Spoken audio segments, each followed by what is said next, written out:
Good morning, everyone, and welcome back to another day in which we can share with one another ways to pray through the darkness. Now, I've been sharing with you from this little devotional book put out by Broad Street Publishers. It's titled 365 Days of Prayers Running Through Depression and Anxiety. Now, I've left a link for you down in the description box if you wish to go and purchase your own copy. You don't have to go looking for it. Just click on the link. It'll take you right to it. Our word for today is resilience, the ability to spring back from any given situation. Best example I can give you is, those compression balls they give us to squeeze to build back up the strength in our hands. If you think about it, when it's just sitting there in your hand, it's a cute little ball, isn't it? But when we squeeze it, we have changed its shape. We've compressed it. We've put pressure on it. But when we release it, it bounces right back into shape. And our discussion this morning reminds me of two biblical characters. One is Job. My word, folks, if you have heard the story of Job, if you have read his story in the Old Testament, you know that the devil stripped him of everything. His worldly possessions, his family, his friends. He even caused disease to cover his whole body. Now, wouldn't you think that would be enough to crush him? But no. He was resilient in his respect, his love, and his belief in his Lord Jesus. Well, not Jesus, actually, because Jesus hadn't come yet, but in God. He revered his God, and he knew that no matter what life threw at him, his God was sufficient for all of his needs. Another wonderful character from the Bible is Esther. Now, you may not know the story of Esther, but she was a beautiful woman who married a king from Persia, I believe is what it was then. And she became aware of a plot to kill off the Jews. Well, she couldn't let that happen. I mean, she was a Jewish woman. She couldn't see her people annihilated. So, through her bravery as queen, she made the decision to go and talk boldly to her husband, the king, and tell him why he should not do this. She stood up for her people. Now, she knew that at any given moment, the king could have killed her, because even though she was his queen, she still was going against what he wanted to proclaim as law. That if the Jews were not going to bow down to him and acknowledge him as their king, as their Lord, we need to get rid of them. But she wasn't going to let that happen. So through her resilience in her faith, that her Lord would protect her and her people, she saved her people. So I want you to think about yourself today. How do you spring back when the pressures of life just get too much? How do you draw from your inner strength? Are you resilient? Or do you stay in that compressed state, not reaching out, not asking God for his help to spring that life, to remove that clamp that has you stuck in the shadows or in the valley of the darkness? Let's look at a Bible verse today and work through the prayer that is offered for us that reminds us that we, as children of God, can remain resilient against all that the world has to throw at us to beat us down. So the Bible verse we'll be looking at today comes from 2 Corinthians chapter 4, verse 8. We are hard pressed on every side, but not crushed, perplexed, but not in despair.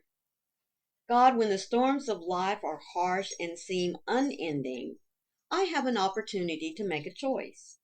I can either give in to the despair or hold on to hope, which will cause me to persevere. But I can't do this on my own. I rely on your Holy Spirit, who continually fills me with your love. It is the unrelenting love that has the strength to overcome every fear. Isn't that wonderful? It is His unrelenting love. That means His continuing pouring of love into us so that we know beyond a shadow of a doubt that there's nothing we can't handle through Him. When I feel overwhelmed and my thoughts are full of worry, I choose, notice, I choose to fix my eyes on you. I remember Jesus' life of love that overcame death and destruction. So my inheritance is life. My inheritance is joy and peace, not to live in a life of fear and despair. Jesus, when I look at your life, I see the evidence of love beyond my greatest imaginings. I set my gaze on you today, remembering that you have overcome the world. With your life in mind, I can overcome it too. Isn't that wonderful? I mean, isn't it great to know that, like we've discussed many times, Jesus came in human form to experience everything that we experience, so that there is no way that we can come to Him and say, "You just don't understand." Yes, He does. He understands despair. I mean, look at all that He talked to. Look at all that He shared His teachings with, knowing that many were still going to turn away from Him. That has to be despair, doesn't it? Um, but it didn't stop Him. He continued on with His Father's work. He experienced death, and I'm not just talking about His death on the cross. He experienced losing loved ones, even though He knew it was going to happen. I sometimes think now this is my personal reflection. You absolutely know that it had to have hurt Jesus down to His very core when one of His own 12, one of His own disciples betrayed Him.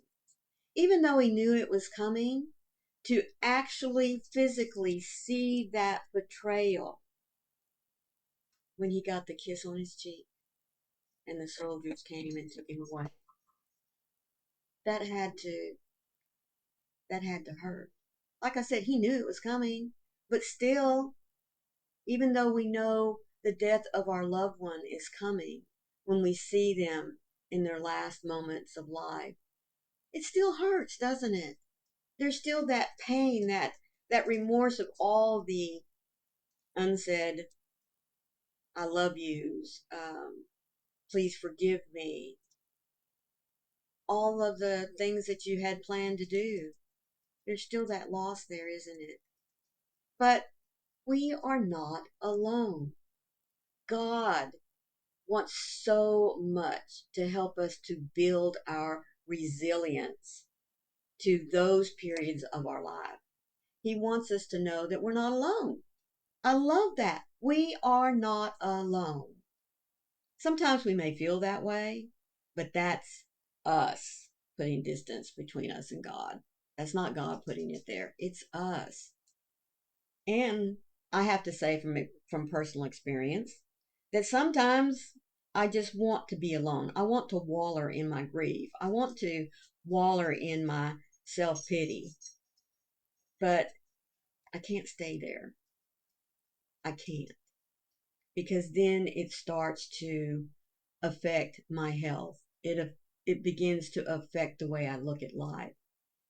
And I know that my life is worth living with God. I know that my life still has purpose and meaning. So, as you go about your day today, please remember you're not alone. And please remember that you don't have to stay in that squished form of that little compression ball. Allow God to come and peel back, open up those fingers that are keeping that little ball around your life and your heart, compressed with despair, with defeat. He wants to fill you back up, just like when we release that ball, it fills back up. He wants to fill you back up with his love, with his presence, with his knowledge of you're not alone. It's the best way I can explain it. You are not alone, and you are worthy. So, all I ask of you at this point, folks, please remember to hit that little like button. And if you're not a subscriber, I sure hope that you choose to be. Go and hit that subscribe button. Until tomorrow, remember that when doubts fill your life, He is there waiting to fill you with hope, love, and resilience. So until tomorrow, remember, I love you guys. Bye.